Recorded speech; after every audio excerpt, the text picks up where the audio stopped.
Besoknya Bu, pergilah dia ke pasar mau membeli untuk nikah nih Pak.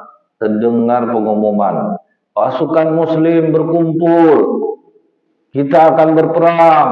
Tidak jadi dia beli mahal Bu, dibelinya kuda perang. Padahal mau nikah, dan dia pengen nikah. Begitu mendengar panggilan perang Pak, pedang dibelinya, baju besi, kuda. Pergi dia berperang Bu. Jadi pas dalam keadaan perang itu, Rasulullah ada heran juga, siapa yang pakai kuda baru, nampak kuda baru kuat, baju besi baru, pedangnya baru, mungkin kilat. Didekati Rasulullah, nampak dari baju besinya itu kulitnya Bu, kulitnya hitam Bu. Kau Said? Iya Rasulullah, kau besok mau nikah, ngapa pula ikut kau? Ini lebih penting ya Rasulullah daripada pernikahan. Kalau aku hidup, besok pagi aku nikah. Kalau aku mati, bidadari menunggu aku. Nah, itu keyakinan mereka. Rupanya pas perang tuh, Pak, mati syahid Said Sulami.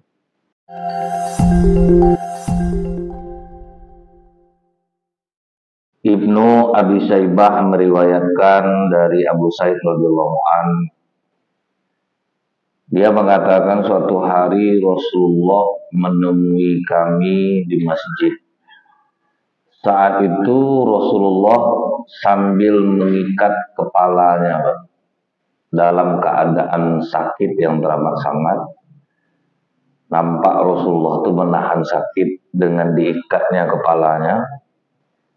Kemudian dia menuju mimbar. Setelah itu kami pun mengikutinya beramai-ramai. Duduklah sahabat di bawah. Setelah itu kata Rasulullah SAW, ada seorang hamba yang ditawari kehidupan dunia dan perhiasannya, dan juga ditawari akhirat. Dan seorang hamba itu menerima tawaran akhirat. Setelah itu turun Rasulullah. Di saat itu Pak Abu Bakar tidak berhenti menangis. Karena maksud dari Rasulullah itu, beliau telah memilih akhirat, otomatis tidak lama lagi beliau meninggal dunia. Nah itu yang dibaca oleh Abu Bakar Siddiq. Rasulullah ditawari mau hidup terus, masih mau hidup, diberikan kesenangan atau kembali kepada Allah. Rasulullah memberi isyarat hamba itu memilih untuk akhirat, artinya kembali kepada Allah. Diberikan tawaran seperti itu. Jadi memang Bu ya, yang kita tahu Rasulullah ini semasa hidupnya beliau, walaupun harta benda duniawi sedang melimpah saat itu, tapi justru beliau tidak memanfaatkan harta itu untuk kepentingan pribadi. Bahkan saat wafat pun baju gadai Rasulullah sedang tergadai kepada orang Yahudi.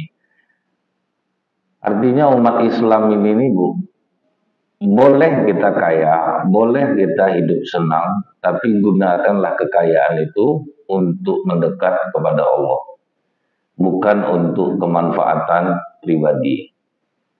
Karena kalau kita perhatikan Mbak, orang Islam di Indonesia ini, dia punya uang banyak, dia bawa umroh, kan bentuknya bagus Pak ya, nilainya ibadah, tapi itu untuk kesolehan sendiri. Tahan berulang-ulang tuh Pak, sekali 6 bulan makan. Bagus sebetulnya untuk kesolehan diri sendiri. Namun ada yang jauh lebih besar. Ketika yang seharusnya kita bawa untuk umroh tadi Pak, kita pecah, dia bantu pedagang cilok 2 juta, bakso bakar 2 juta, karena kan udah sering berangkat gitu.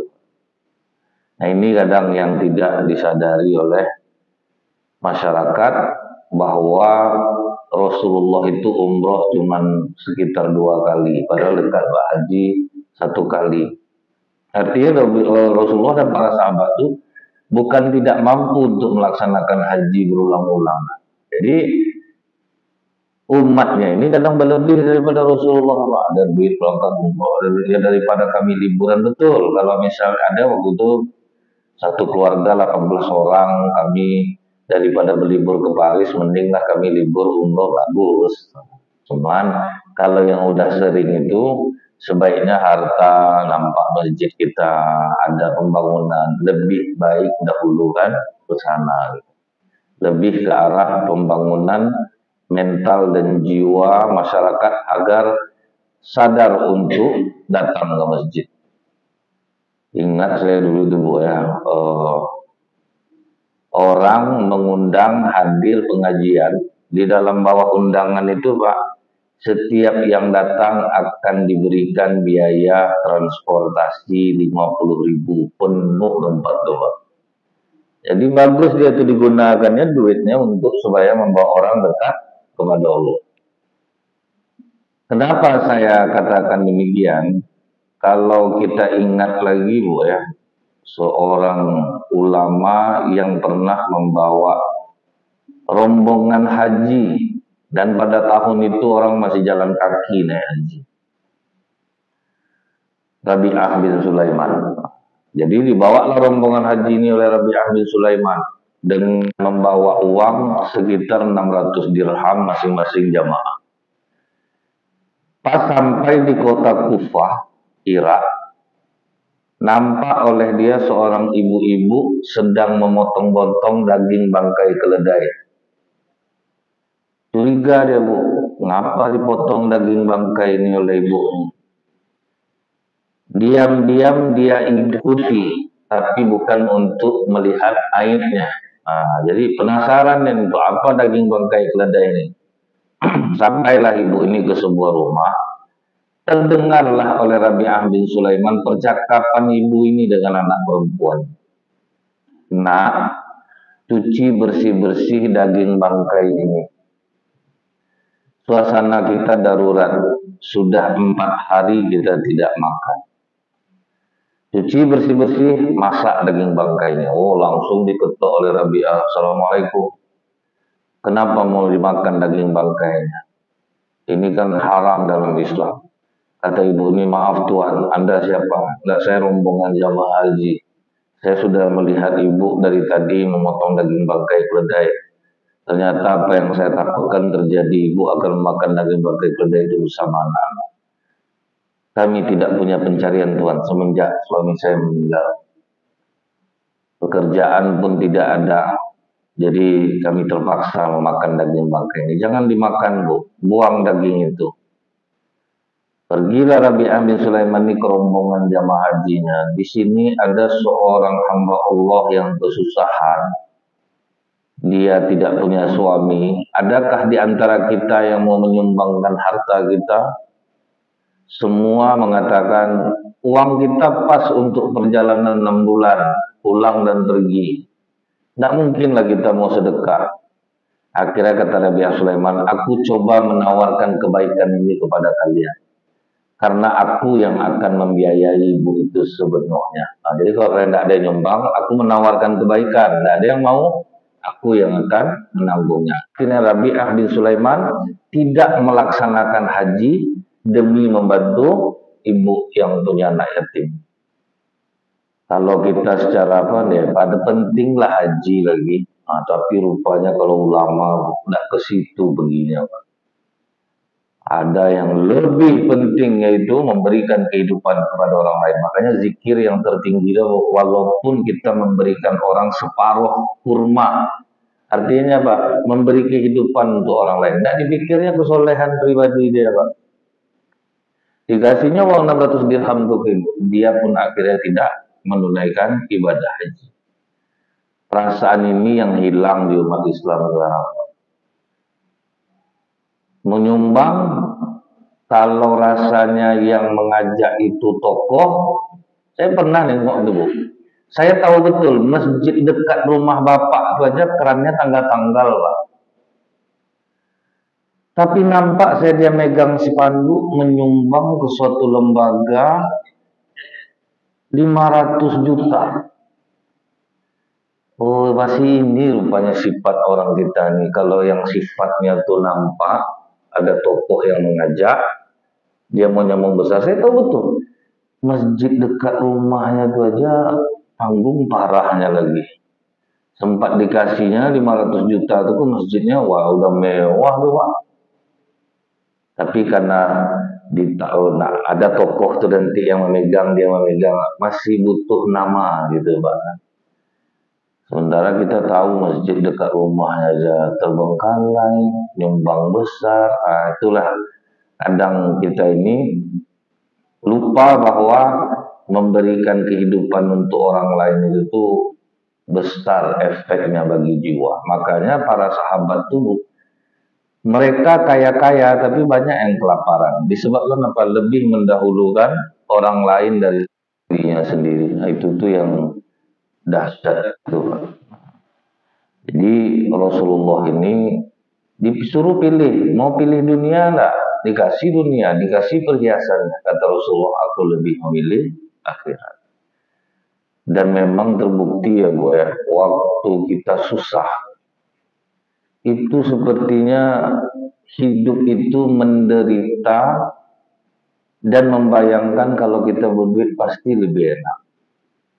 Rupanya bertukar ekonomi, berduit dia makin banyak masalah. Saya pikir enak waktu susah dulu.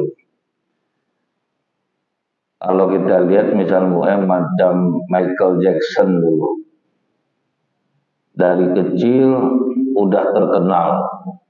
Kita kan kalau terkenal dia yang jelas kaya, sudah tuh duit banyak, mau beli apa aja bisa.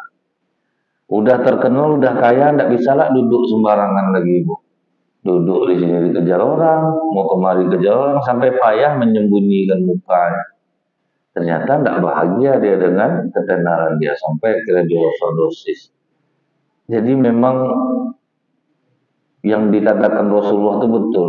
Yang aku takutkan kepada umatku ini bukanlah kemiskinan, walaupun kemiskinan itu dekat kepada kekufuran.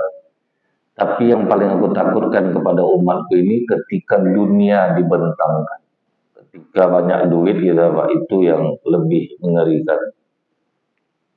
Jadi kalau kita yang dikasih hidup kaya raya, tetapi kita tidak silau dengan kaya itu, insya Allah kita selamat. Tapi kalau misal kita dikasih hidup kaya raya, sibuk hanya untuk diri sendiri saja, nah itu yang disayangkan. Makanya banyak duit udahlah, ajar aja untuk keagamaan, bantu orang-orang susah itu. Karena sebenarnya banyak orang yang butuh-butuh bantuan, tetapi yang membantunya justru rentenir jadinya. Akhirnya bertambah-tambah masalahnya. Saya kasihan ada nengok orang bakso bakar jual beli aja belum lagi, petugas koperasi udah duduk situ standby Pak, nungguan suratnya. Nah, sementara tidak bisa lah disalahkan, sama orang tuh mudah meminjam, sama orang kita payah meminjamnya Pak kan. Jadi makanya lebih cepat mereka akhirnya ke sana lah orang minjam. Yang kedua, kadang orang meminjamkan ini tidak pula salah. Ingat loh ya, ada orang kaya Bu ya, uangnya itu zakat hartanya itu dikelola untuk jadi zakat produktif, maksudnya itu dipinjamkan kepada orang-orang kecil yang mau jualan. Terus tapi ada tapinya Bu, saya menganggap itu sesuatu hal yang salah karena harus dikembalikan uangnya. Cuman niatnya itu udah bagus, maksudnya itu kalau dikembalikan orang kan nanti banyak lagi yang bisa bermanfaat, jadi uang segitu bisa melebar jadi. Dalam kenyataannya dipinjamkan pula ke tukang lontong, ke tukang bakso, tidak pula balik Pak. Nah, itu yang malas orang akhirnya meminjamkan. Dipinjamkan tanpa bunga, tidak pula dibalikkan. Tapi memang sebetulnya kalau menurut saya, kalau zakat udah zakat mal itu tuh tidak boleh lagi berharap untuk kembali gitu. Udahlah kasih aja lah. Jadi dia mengeluh dipinjamkan Ustaz tidak ada balik. Saya bilang setahu saya yang namanya zakat mal itu tidak ada balik. Udah kasih aja lah. Dia mau buka usaha boleh kita survei usaha apa yang dibukanya, berapa dia butuh, udah kasih, habis itu udah lepas. Namanya zakat, masa harus balik, tak balik. Itu meminjam namanya. Nah, jadi Rasulullah mengajarkan kita dalam hadis ini bahwa beliau pun ternyata Habibullah tapi dikasih penyakit oleh kok sampai diikat kepalanya. Apa kata Ibnu Mas'ud? Aku pernah memegang kepala Rasulullah ketika sakit, macam memegang api katanya Pak. Ditarik tangannya cepat. Tidak pernah aku melihat sepanas ini orang Rasulullah. Kata Rasulullah, itulah kami para nabi. Kalau dapat penyakit 2 kali lipat orang biasa. Nah, jadi siapa orang yang paling panas kepalanya, 2 kali lipat dia lah Rasulullah. Sampai keluar urat kepala. Artinya tidak ada kita ini yang tidak diberi Allah penyakit. Tapi bagi orang beriman, penyakit bisa menggugurkan dosa. Dengan syarat dia tidak mengeluh, Pak. Kita kan kebanyakan drama. Waktu pergi ke kedai tadi ibunya sehat walafiat aja. Nampak dia mobil anaknya masuk gang Pak, atau pincangnya langsung ibu. Kenapa kaki mama mah? Tidak tahu lah mama lagi ini tadi pagi keseleo lah dia. Itu dia membuat hilang pahala sakit itu jadinya Pak. Atau pahala jadi dosa jadinya. Jadi jangan drama-drama. Kalau kita sakit berobat jangan pakai sandiwara, nanti salah kasih obat dokter itu jadinya. Ada ibu-ibu Pak, dia acting ke anaknya Bu, sepicing haram mama ndak bisa tidur semalam, padahal kata orang yang di rumah itu enak tidur mama tuh. Itu dibawa anaknya yang perhatian ini ke dokter, ibu saya ndak bisa tidur, dokter dikasih obat tidur dosis tinggi Pak, atau tidur betul sekali tidak bangun-bangun sampai sekarang. Jadi kalau kita sakit, salah satu kesyukuran orang sakit itu adalah dosa-dosanya diampuni. Allah itu Bu, dikasihnya Bapak Ibu penyakit sampai bersih, udah bersih baru kembali kepada Allah. Tinggal aku masukkan ke dalam surga itu kan, dengan syarat tidak mengeluh-ngeluh. Cuman orang kita ini itulah, padahal mengeluh itu tidak mengurangkan penyakit, tapi itu dibuat. Kalau kita ngeluh, berarti kan kita nganggap Allah ini tidak adil. Nah itu tuh yang bahaya. Jadi Rasulullah pun sakit, tetap menemui masyarakat, menyampaikan nasihat. Dan artinya Rasulullah walaupun seorang Habibullah tetap terkena penyakit.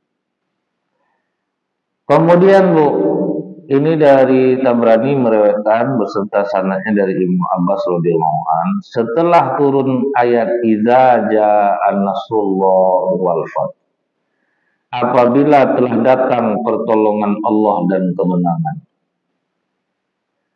Ini ayat ini Pak sebetulnya menandakan Rasulullah akan meninggal, karena pertolongan Allah sudah datang, umat Islam sudah menang. Waktu ayat ini turun, Rasulullah memanggil Fatimah. Fatimah, dengan ayat ini berarti mungkin aku tidak lama lagi akan mendahului kalian. Menangis Fatimah sejadi-jadinya. Dan Rasulullah tidak pula melarang menangis tuh Pak. Yang dilarang Rasulullah adalah meratap. Beda menangis sama meratap itu beda. Yang dilarang selama ini itu sebetulnya meratap. Kalau mayat terbujur, keluarganya nangis, tidak ada masalah sebetulnya nangis. Yang tidak boleh itu menepuk-nepuk dada, mengupak-ngupak.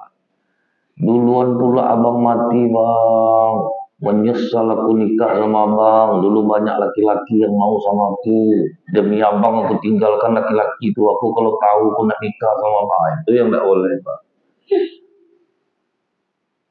Tapi kalau misalnya hanya sekedar menangis, ini yang dikatakan Rasulullah, tangisan adalah rahmat dan kasih sayang.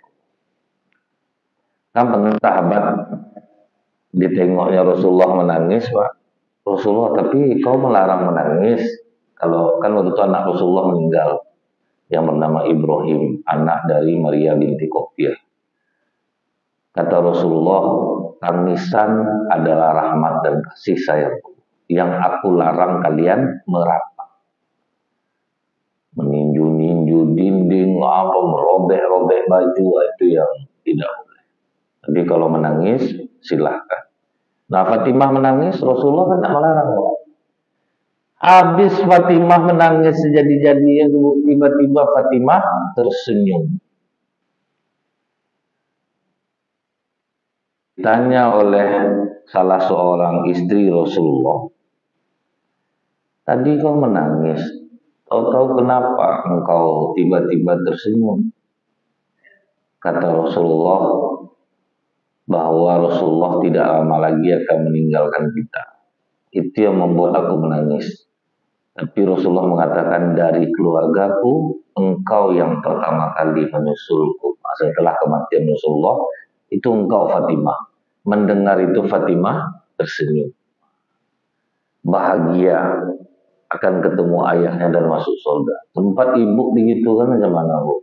Dari keluarga awak, kamu dulu yang meninggal. Jangan. Ada yang berani, Pak, kan? Ini Fatimah tersenyum dia, Pak, dibilang dia meninggal dulu. Tempat kita tuh meninggal aja lah, Bang. Mbak bawa aku, misal suami gitu. Nah, setelah papa meninggal ini, jangan Pak, jangan tinggalkan mama. Dia nangis, mama jangan khawatir. Mama akan menyusul papa, tidak mau anda. Itulah Bu ya, dibilang cuma amal yang menyertai kita di kubur tuh lagi. Siapapun sesayang apapun pasti tidak akan ada yang mau nungguin di dalam dulu kan. Dan perubahan mimik wajah Fatimah itu Bu, dari menangis kemudian tertawa, begitu pula lah para sahabat. Pokoknya mereka sedang sedih, dapat informasi gembira tentang pahala, tentang surga, langsung hilang kesedihannya. Rasulullah juga pernah, Bu. Pertama, wajahnya itu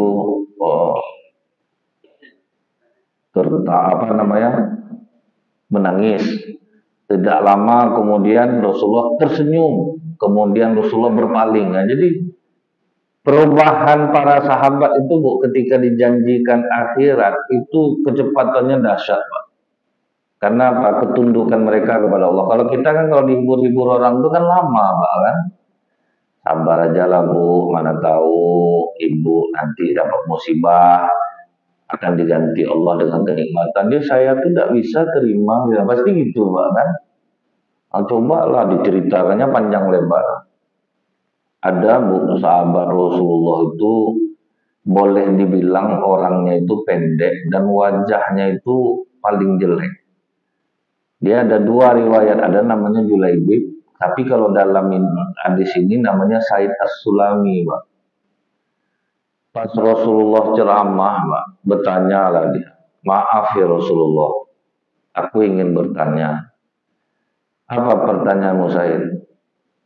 Apakah tubuhku yang pendek ini, wajahku yang jelek ini akan menghalangiku masuk surga, ya Rasulullah? Tertegun Rasulullah. Allah tidak memandang rupamu, Said. Allah memandang ketakwaanmu. Kenapa kau bertanya seperti itu? Udah 8 kali aku melamar perempuan, ditolak semuanya, ya Rasulullah. Aku takut manusia aja nolak aku, apalagi Allah. Mendengar itu, kata Rasulullah, kau tahu dengan namanya si Fulan? Tahu ya Rasulullah, dia punya anak perempuan, cantik orangnya. Datang kau ke sana, katakan Rasulullah ingin menikahkanmu dengan anak. Dapat rekomendasi dari Rasulullah ini.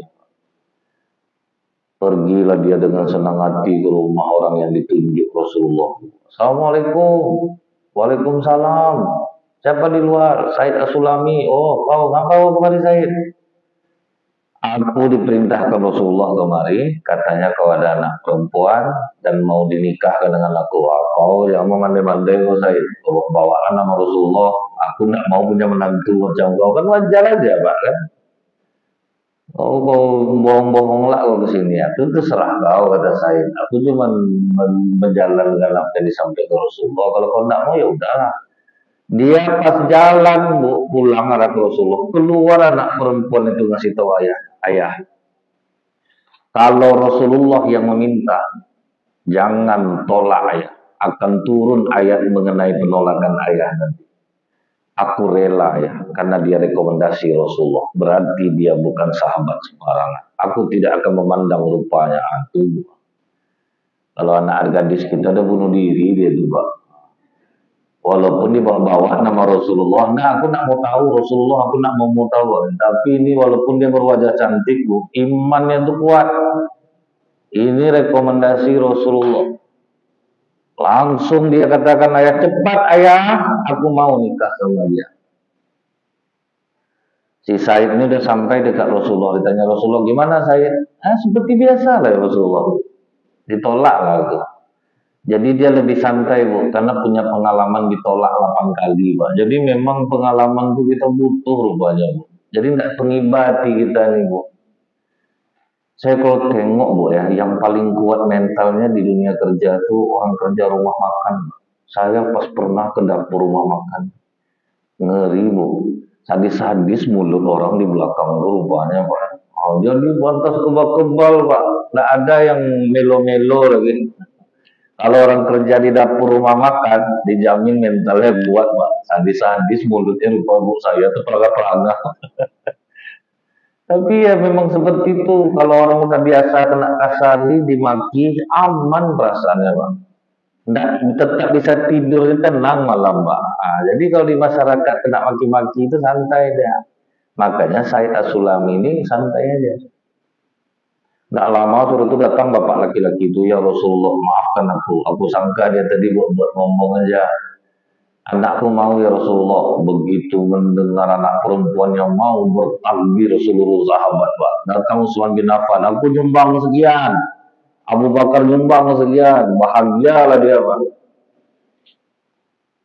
Besoknya bu, pergilah dia ke pasar. Mau membeli untuk nikah nih pak. Terdengar pengumuman, pasukan muslim berkumpul. Kita akan berperang. Tidak jadi dia beli mahar bu, dibelinya kuda perang padahal mau nikah, dia pengen nikah. Begitu mendengar panggilan perang pak, pedang dibelinya, baju besi, kuda, pergi dia berperang bu. Jadi pas dalam keadaan perang itu Rasulullah ada heran juga, siapa yang pakai kuda baru, nampak kuda baru kuat, baju besi baru, pedangnya baru, mungkin kilat. Didekati Rasulullah, nampak dari baju besinya itu kulitnya bu, kulitnya hitam bu. Kau Said? Iya Rasulullah. Kau besok mau nikah, ngapa pula ikut bu? Ini lebih penting ya Rasulullah daripada pernikahan. Kalau aku hidup, besok pagi aku nikah. Kalau aku mati, bidadari menunggu aku. Nah itu keyakinan mereka. Rupanya pas perang itu pak, mati syahid Said As-Sulami.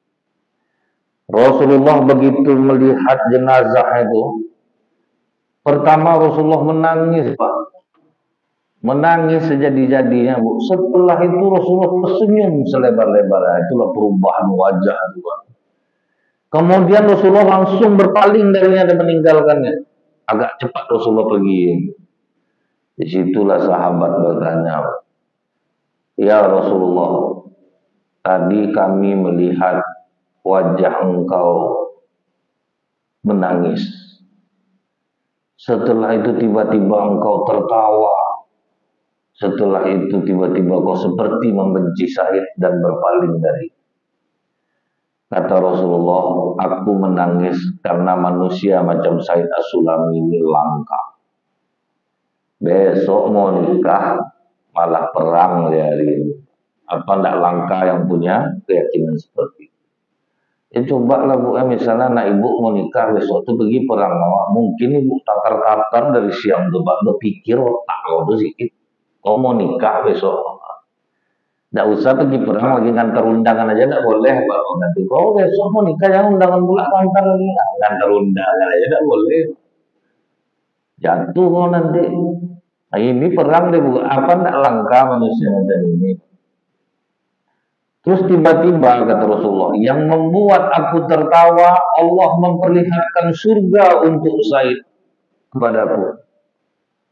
Sangat luas surga untuk Said As-Sulami. Itu yang membuat aku tersenyum. Dan tiba-tiba aku berpaling, ramai bidadari turun berebut untuk mendekati Said. Sampai tersingkap rok-rok mereka. Sampai nampak betis bidadari itu berebut untuk mengambil Said ini. Makanya aku berbalik. Jadi perubahan wajah mereka dengan janji akhirat itu sangat cepat. Misalnya kita dihibur orang, bu, ibu menderita, bu, pasti Allah kan Allah, bisa langsung tersenyum, bu, aku ya hebat. Tapi jarang, bu. Kadang memekik-mekik berdoa di masjid, Allah, apalah aku nih, saya pernah nengok ibu menjadi ibu panik. Oh, berarti ini tidak sampai ilmu ke dia nih. Sampai dia menjadi anaknya nakal betul, udah capek dia mungkin berdoa. Sebetulnya, bu ya, Allah itu tidak salah. Pasti ibu ini yang salah. Anak dimanjo-manjo dari kecil, apa diminta terus dikasih. Itu melawan dia, Pak. Atau Allah lah lagi yang salah, capek dia berdoa. Coba dari kecil anak salah, tegur. Tidak semua dimintanya yang dikasih. Mungkin tidak seperti itu anaknya. Jadi kita yang salah, jangan salahkan Allah. Nah ini perubahan wajah Fatimah ini ternyata pernah juga terjadi kepada Rasulullah. Senang karena akan bertemu dengan Rasulullah SAW. Kemudian dalam hadis yang lain, Pak, apa yang membuat Fatimah tersenyum lagi? Karena kata Rasulullah bahwasanya engkau Fatimah adalah pemimpin wanita ahli surga setelah Maryam binti Imran. Nah itu yang membuat Fatimah tersenyum juga. Tapi kan ada hadis yang mengatakan ketika Fatimah bertanya kepada Rasulullah, wahai ayah, siapakah perempuan pertama yang masuk surga? Rasulullah menjawab, Muti'ah. Nah itu gimana? Rupanya Muti'ah ini kenapa dia duluan masuk surga? Karena dia memegang tali kokang onta Fatimah ketika memasuki surga. Nah, jadi itu yang makanya dia jadi duluan, Pak.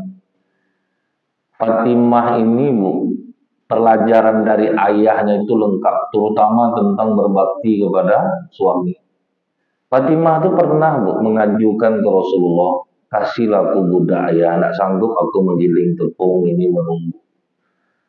Apa kata Rasulullah? Susah kau dalam menyiapkan makanan untuk suami dan anak, kau akan mendapatkan balasannya di surga ini. Bukan ya azablah anakku semenjak menikahnya, inilah pembantu. Rasulullah sayang sama Fatimah, tapi kalau untuk berbakti kepada suami itu ngeri, Pak. Pernah Rasulullah datang ke rumah Fatimah, mana Ali? Rupanya Ali merajuk karena Fatimah salah panggil namanya. Dia paling benci dipanggil Abu Turab, tukang tidur dekat tanah, jadi berdebu-debu dia. Kalau Rasulullah manggil nama itu senang Ali. Abu Turab, dia kalau tidur itu payah bangunnya, sampai bertanah-tanah muka, tidak bangun dia. Itu maka dikasih kata Rasulullah Abu Turab, Fatimah dicoba lah manggil pakai nama itu. Misal bu, suami ibu tiap hari manggil ibu sayang, tahu-tahu dipanggilnya nama. Coba ulang balik tadi, apa? Panggil apa tadi? Kok panggil nama sekarang? Tidak terima, berubah. Berubah aja panggilan suami ibu, berubah pula arti ibu jadinya. Jadi ketika Ali dia dipanggil Fatimah Abu Turab, merajuk dia, Bu, pergi dia dari rumah. Apa kata Rasulullah? Kau cepat usahakan Ali memaafkanmu Fatimah. Kalau sempat Ali tidak memaafkan dirimu, sekalipun ayahmu seorang nabi, aku tidak bisa memaafkan ampun kepada Allah untukmu. Coba suruh berbakti kepada suami itu ngeri. Jadi wajar aja Fatimah itu dikatakan wanita, salah satu wanita pemimpin di surga nanti.